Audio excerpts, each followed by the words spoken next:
ನಮ್ಮ ಮಕ್ಕಳು ತರಕಾರಿ ತಿಂತಾ ಇಲ್ಲ, ಇಷ್ಟಪಡ್ತಾ ಇಲ್ಲ ಅನ್ನೋರು ಈ ರೀತಿ ಡಿಫ್ರೆಂಟಾಗಿ ಪಲ್ಯಗಳನ್ನ ಟೇಸ್ಟಿಯಾಗಿ ಮಾಡಿಕೊಟ್ರೆ ಮಕ್ಕಳು ಸಹ ಇಷ್ಟಪಟ್ಟು ತಿಂತಾರೆ. ನಾನಿಲ್ಲಿ ಗೋರಿಕಾಯಿ ಪಲ್ಯ ತೋರಿಸ್ತಾ ಇದ್ದೀನಿ.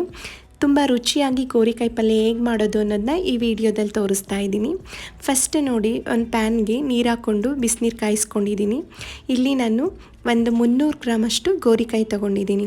ಈ ಗೋರಿಕಾಯಿನ ಬಿಸಿನೀರಿಗೆ ಹಾಕ್ಕೊಂಡು ಬೇಯಿಸ್ಕೊಳ್ಳೋಣ. ಈ ರೀತಿ ಬೇಯೋದಕ್ಕೆ ಇಟ್ಕೊಳ್ಳೋಣ. ನೋಡಿ, ಒಂದು ಮುಕ್ಕಾಲು ಬೆಂದರೆ ಸಾಕು. ನೋಡಿ, ಈಗ ಬೇಯ್ತಾ ಇರಲಿ. ನೆಕ್ಸ್ಟ್ ನಾನು ಚಪಾತಿಗೆ ರೆಡಿ ಮಾಡ್ಕೊಳ್ತೀನಿ. ಇಲ್ಲಿ ಚಪಾತಿ ಹಿಟ್ಟು ಹಾಕ್ಕೊಂಡಿದ್ದೀನಿ. ಇದಕ್ಕೆ ಅರ್ಧ ಸ್ಪೂನಷ್ಟು ಅಜವಾನ ಹಾಕ್ಕೊಳ್ತಾ ಇದ್ದೀನಿ. ಹಾಗೆ ಒಂದು ಅರ್ಧ ಸ್ಪೂನಷ್ಟು ಉಪ್ಪು ಹಾಕ್ಕೊಳ್ತಾ ಇದ್ದೀನಿ. ಹಾಗೆ 1 ಸ್ಪೂನಷ್ಟು ಎಣ್ಣೆ ಹಾಕ್ಕೊಂಡು ಚೆನ್ನಾಗಿ ಮಿಕ್ಸ್ ಮಾಡ್ಕೊಳ್ಳೋಣ. ಈಗ ಇದು ಮಿಕ್ಸ್ ಆದಮೇಲೆ ಸ್ವಲ್ಪನೇ ನೀರು ಸೇರಿಸ್ಕೊಂಡು ನಮಗೆ ಎಷ್ಟು ಅವಶ್ಯಕತೆ ಇದೆ ಅಷ್ಟು ನೀರು ಹಾಕ್ಕೊಂಡು ನೋಡಿ ಚೆನ್ನಾಗಿ ಇಟ್ಕೊಂಡಿದ್ದೀನಿ. ಈಗ ಗೋರಿಕಾಯಿ ಬೆಂದಿದೆ. ನೆಕ್ಸ್ಟ್ ನೋಡಿ, ಒಂದು ಸ್ವಲ್ಪ ರುಬ್ಕೊಂಡು ಬರೋಣ. ಇಲ್ಲಿ ನಾನು ಒಂದು ಈರುಳ್ಳಿ ಮತ್ತು ಸ್ವಲ್ಪ ಬೆಳ್ಳುಳ್ಳಿ ಮತ್ತು ಸ್ವಲ್ಪ ಶುಂಠಿ, 1-2 ಹಸಿಮೆಣಸಿನ್ಕಾಯಿನ ಇಟ್ಕೊಂಡಿದ್ದೀನಿ. ಈರುಳ್ಳಿ, ಶುಂಠಿ, ಬೆಳ್ಳುಳ್ಳಿ, ಹಸಿಮೆಣಸಿನ್ಕಾಯಿನ ಪೇಸ್ಟ್ ಮಾಡ್ಕೊಂಡು ಬರೋಣ. ನೋಡಿ, ಈಗ ಪೇಸ್ಟ್ ರೆಡಿಯಾಗಿದೆ. ಈಗ ಪ್ಯಾನ್ಗೆ ಸ್ವಲ್ಪ ಎಣ್ಣೆ ಹಾಕ್ಕೊಳ್ತಾ ಇದ್ದೀನಿ. ಎಣ್ಣೆ ಬಿಸಿ ಆದಮೇಲೆ 1 ಸ್ಪೂನಷ್ಟು ಸಾಸಿವೆ, 1 ಸ್ಪೂನಷ್ಟು ಕಡಲೆಬೇಳೆ ಹಾಕ್ಕೊಂಡಿದ್ದೀನಿ. ಈಗ ಇದೆಲ್ಲ ಫ್ರೈ ಆದಮೇಲೆ ರುಬ್ಬಿಟ್ಕೊಂಡಿದ್ವಲ್ಲ ಈರುಳ್ಳಿ, ಶುಂಠಿ, ಬೆಳ್ಳುಳ್ಳಿ, ಹಸಿಮೆಣಸಿನ್ಕಾಯಿ ಪೇಸ್ಟ್ ಹಾಕ್ಕೊಂಡು ಆ ಹಸಿ ಸ್ಮೆಲ್ ಹೋಗೋವರೆಗೂ ಚೆನ್ನಾಗಿ ಫ್ರೈ ಮಾಡ್ಕೋಬೇಕು. ಹಾಗೆ ಇಲ್ಲಿ 1-2 ಟೊಮೊಟೊ ಸಣ್ಣಗೆ ಹೆಚ್ಕೊಂಡಿದ್ದನ್ನ ಹಾಕ್ಕೊಂಡು ಫ್ರೈ ಮಾಡ್ಕೊಳ್ತಾ ಇದ್ದೀನಿ. ಈಗ ಇದೆಲ್ಲ ಫ್ರೈ ಆದಮೇಲೆ ಒಂದು ಅರ್ಧ ಸ್ಪೂನಷ್ಟು ಖಾರದ ಪುಡಿ ಹಾಕ್ಕೊಳ್ತಾ ಇದ್ದೀನಿ. ಹಾಗೆ ಒಂದು ಅರ್ಧ ಸ್ಪೂನಷ್ಟು ಧನಿಯಾ ಪುಡಿ, 1/4 ಸ್ಪೂನಷ್ಟು ಅರಿಶಿನ,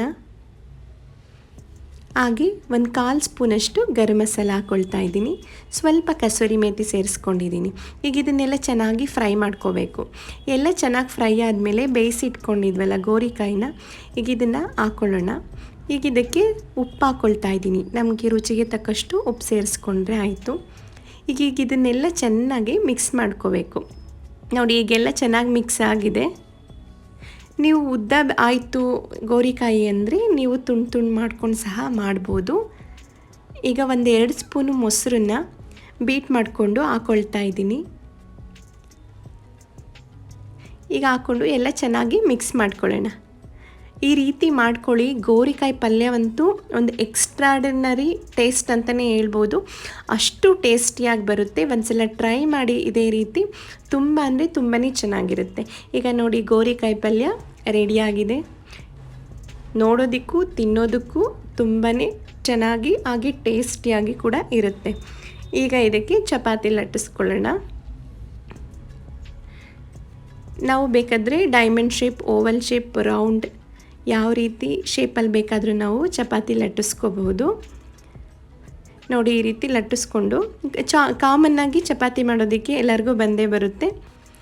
ಹಾಗೆ ಇದನ್ನೇ ಸ್ವಲ್ಪ ಡಿಫ್ರೆಂಟಾಗಿ ಮಾಡಿಕೊಟ್ರೆ ಮಕ್ಕಳಿಗೆ ಲಂಚ್ ಬಾಕ್ಸ್ಗೂ ಹಾಕ್ಕೊಡ್ಬೋದು. ಮತ್ತು ಖುಷಿಯಿಂದ ತಿಂತಾರೆ ಮಕ್ಕಳು. ಸ್ವಲ್ಪ ಡಿಫ್ರೆಂಟಾಗಿ ನೋಡೋದಕ್ಕೆ ಟೇಸ್ಟ್ ಸ್ವಲ್ಪ ಚೇಂಜ್ ಇದ್ದರೆ ಮಕ್ಕಳಿಗೂ ಒಂದೇ ಟೇಸ್ಟ್ ತಿನ್ನೋದಕ್ಕಿಂತ ಟೇಸ್ಟ್ ಚೇಂಜ್ ಆಗ್ತಾಯಿದ್ರೆ ಅವ್ರಿಗೂ ಖುಷಿ ಆಗುತ್ತೆ ಮತ್ತು ಖುಷಿಯಿಂದ ತಿಂತಾರೆ. ನೋಡಿ, ಇದ್ರ ಮೇಲೆ ತುಪ್ಪ ಸವರ್ಕೊಳ್ತಾ ಇದ್ದೀನಿ ಚಪಾತಿ ಮೇಲೆ. ನೋಡಿ, ಗೋರಿಕಾಯಿ ಪಲ್ಯ ರೆಡಿಯಾಗಿದೆ.